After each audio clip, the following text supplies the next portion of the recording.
Depuis cette soirée du 10 février, Yüksel ne s'est pas réveillé. L'homme était au volant de sa voiture sur la route départementale D372, entre Villiers-en-Bière et Perthes en Seine-et-Marne, lorsque le véhicule de Pierre Palmade l'a percuté. À son bord, une femme enceinte de 26 ans et un garçon de 6 ans.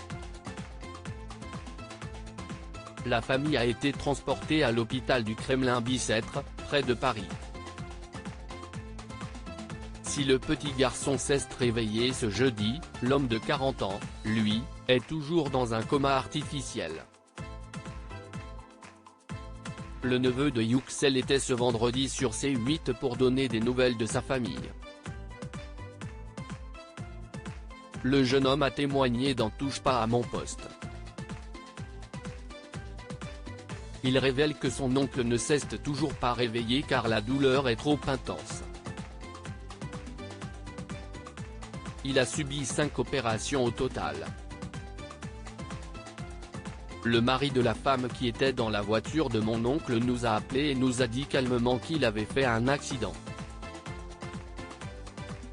Pas grave, mais qu'il fallait aller sur les lieux. Mais impossible d'accéder à la scène du drame. Alors Omer et sa famille se rendent à l'hôpital.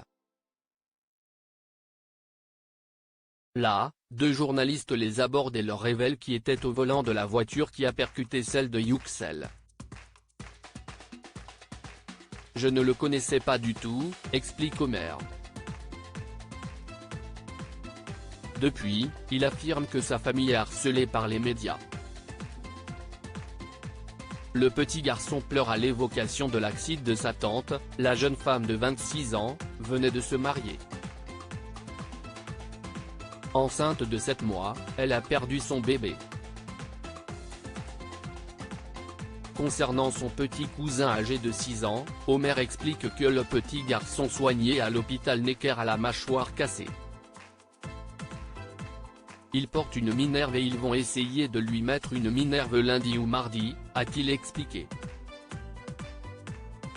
La seule chose qui l'a fait réagir est la venue de sa mère. Avant cela, il n'avait pas d'émotion.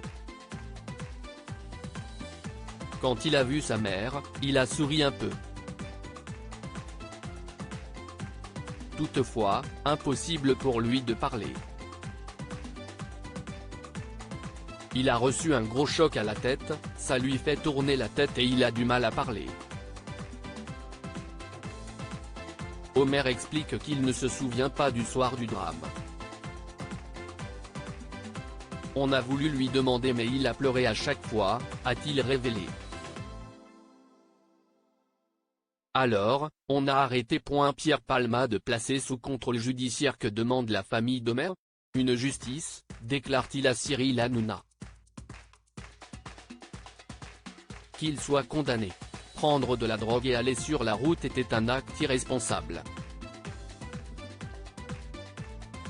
On veut qu'il soit condamné. La famille des victimes veut une condamnation sous peu pour l'empêcher de nuire.